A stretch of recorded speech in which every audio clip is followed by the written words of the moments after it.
Hi everyone, welcome back to my channel. Welcome to Nina's Chelsea Corner. If you're new around here, Chelsea absolutely demolished, dismantled West Ham at home.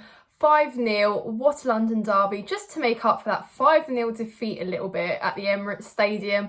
An absolutely phenomenal performance. I am so proud of every single player. This time, a collective performance. No individuals bailing us out, not hanging by a thread, hoping that West Ham will come back and haunt us in the second half. Absolutely brilliant from start to finish. Saw the game through. Movement, build up, defending, everything about our game was just top notch. And yeah, what a performance at Stamford Bridge. I am absolutely gutted not to have been there today. But it is Orthodox Easter today, so happy to anyone celebrating. But yeah, I mean, this day has just gotten a whole lot better and I'm absolutely thrilled with what I saw.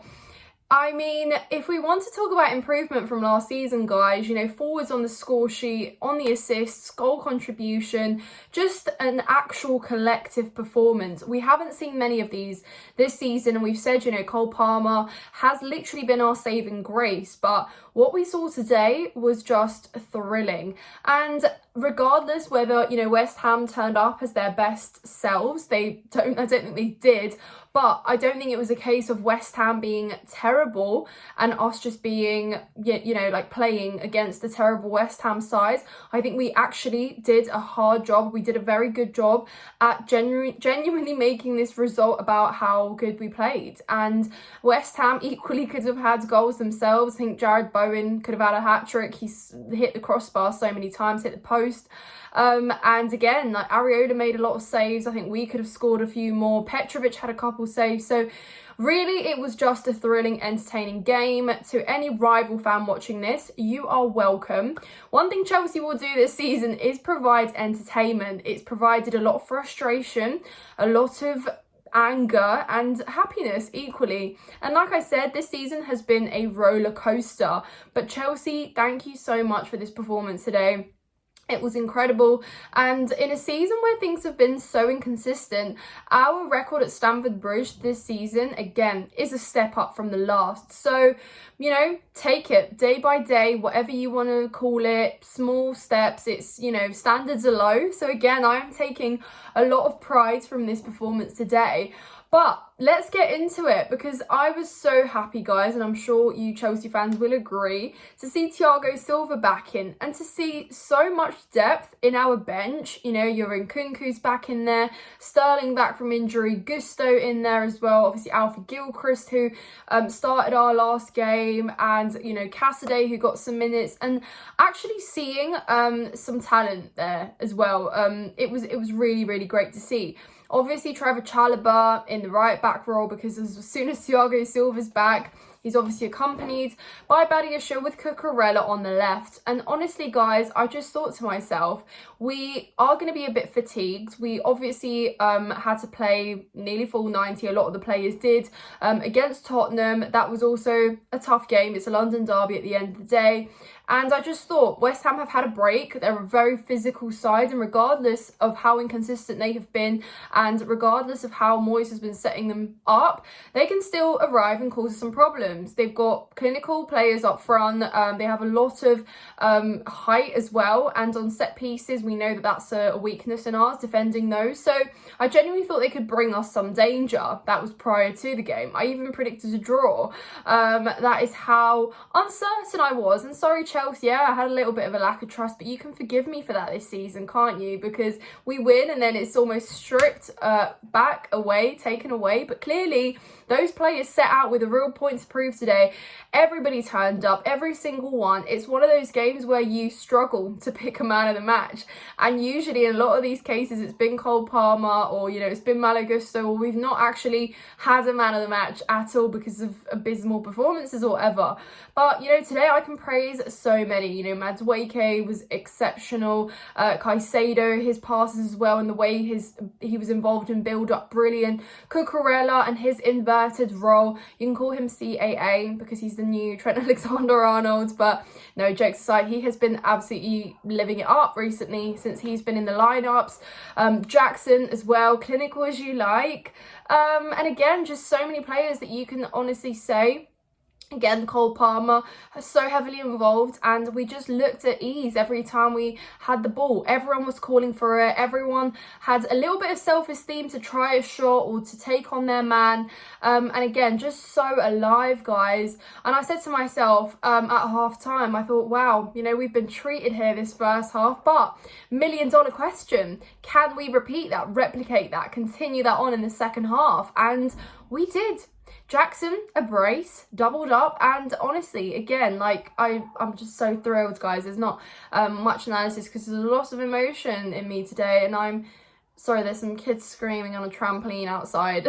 Sorry if you can hear them. But yeah, like I said, Jackson was cool as a cucumber. I thought, you know, he's missed that opportunity, that second one, so many times. Even the first one where Madueke squared it to him, I was like, surely you're not missing that one. But yeah, guys, I feel like I've not gone through this game chronologically, but obviously Cole Palmer opening the scoring. Yeah, what can you expect? I mean, Haaland obviously pulled up with 5 goals yesterday for Man City, so he is now well ahead in that Golden Boot race, and I wish Cole Palmer maybe could have had another or 2, but I guess the more you score, the more, the more eager you get, the more greedy you get. Conor Gallagher with a very good volley for that second one. It was just beautifully put away, a lot of power on it, well timed, good precision with the shot. Amazing. And then 3-0 up with a brilliant goal from Madueke. And guys, can we just take a moment to talk about Madueke, because yeah, he has been improving game in, game out. And I said last season, look out for Noni Madueke. He has been mistreated at times. He's also fallen out with Poch this season. It's been up and down. He's had injuries. He wasn't part of pre-season's success and all of that. But when he arrived at Chelsea, he came in and he said he wants to prove himself. He wants game time. He didn't always get it, but here he is. He's getting it now. He's taking on his man. The things he does around the box, we obviously know he's very confident with his left foot. He wants to make it comfortable and try and get a shot off. But today, a header, beautifully put away. And shout out to Mudryk and Thiago Silva as well, to the lead up in that. But here you go. And Mudryk, I feel like I'm rapping through this match review, guys, but you know what I'm like when I get excited, so sorry, not sorry. But Mudryk's cross, guys, I think we need to acknowledge how much he's improved. At times I always used to joke and say, Mudryk, please beat the first man. But not only did he, but it was well received by Thiago Silva, who put a lot of pace on that header to, yeah, pass it over to Madueke, who finished it off beautifully. Again, I think West Ham could have done a lot better to prevent that opportunity, but I'm not complaining, am I? So there you have it, 3-0 up at half-time, and you're thinking, wow, yeah, this is great. This is really, really great, but can we just continue that in the second half? And so we did. Again, yeah, it was just amazing. And then the fourth goal, obviously, Madueke, decision-making, great. You know, he equally could have had taken that himself. I don't think he would have scored it, because I think, you know, he would have had it blocked, but he squares it to Jackson, who was obviously anticipating it, and he finished it off beautifully, and you saw what it meant to them.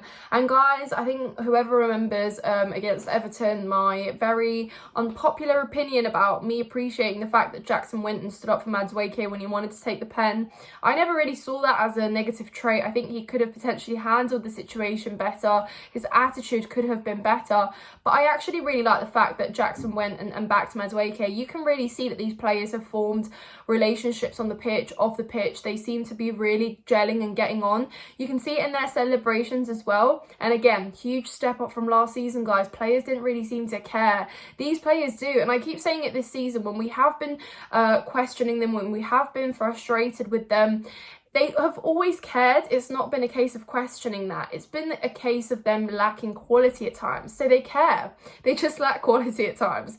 But again, that's just still a big stepping stone for next season, and really something important to build on. And I think Poch said this when he first arrived at Chelsea, that he really is here to help build that foundation of relationships with everyone at the club before anything else, because things have just been so ambiguous at Chelsea in the last 2 years since the takeover. So yeah, that is also spotted there. And then obviously for the fifth, Jackson finishes it off. It was a brilliant pass from Caicedo. Again, he had the vision today, guys. His passes, his forward play was very good. He was so cool on the ball. His technique was good as well. He wasn't pushed off too easily. And I just think that Caicedo is another player that has been gradually improving the last few games. He has really, really built on it. A lot of people will say, is it a coincidence that Enzo's not alongside him? But I'm not going to sit here and criticise Enzo. I'm not looking at the players that, you know, are now not playing. I'm looking at the ones that are, and they're producing on the pitch. Enzo, I think, you know, don't judge too soon. Enzo will be back, and we can actually judge him a lot more next season. He's obviously played through injury a lot of the time, and I'm not going to disrespect Enzo like that. So fair play Caicedo. That is honestly perks to him. Yeah, he deserves the credit for that one. And it's as easy as that, guys. And honestly, West Ham, even the few opportunities they did have, Emerson had one of his own. I think even at that time, he literally could have just taken a shot from his first touch. But yeah, he took too many touches and then he skied it over the bar somehow. Already mentioned Bowen's opportunities as well. I think you can kind of blame that on luck a little bit. But guys, seriously, we've been so unlucky this season. There's been so many games that we could have walked away with more points potentially. But yeah, that's just not been, it's just not been as simple as that. So we really deserved it today, guys. The fans deserved it, the players deserved it, Poch deserved it, and I'm just super happy. We've been riddled with injuries and we still managed to do that. So fair play to us. But I do think that, yeah, Moyes' players turned up really uninterested today. They didn't look like they were particularly in the game. They didn't particularly have a very aggressive response either. A lot of them just looked like they were ready to, yeah, pick up the check and go home. But yeah, and it reminds me actually of how we looked towards the end of last season. Nobody really gave a toss. But anyways, guys, it was again a brilliant day. What a Sunday. I hope you all enjoyed it. Nice little bank holiday treat from the Blues. Now we move into our next 3 games of the season, and those are Forest, Brighton and Bournemouth. Bournemouth obviously being the last home game of the season. We're momentarily in 7th, and again, what a great place to be. Man United play Crystal Palace tomorrow, and I'm sure we all know who we will be supporting. But there's still a lot to do. If we can continue and replicate this performance, it'll be great. So nice to see Nkunku get some minutes as well. If we can have Gusto available as well there, that's such a strong selection of players to pick from. So it's not all doom and gloom, guys. European nights are in close sight. Chelsea, pull your stuff together. We can still save this season with a little bit of dignity, considering how abysmal things have been up, down, left, right and centre. Great. But also, let's not get ahead of ourselves. Nottingham Forest causes problems. They beat us at home earlier this season. So let's go away. They obviously have something to fight for, kind of. And they'll be up for it. Let's hope that it could be a good trip, 3 points, and yeah, thrilling. Thank you very much. So proud of this team. Up the Chelsea. If you enjoyed this video, guys, make sure to hit the like button, subscribe to Nina's Chelsea Corner if you haven't done so already, and as always, let me know your thoughts in the comments down below, and I will see you in the next one.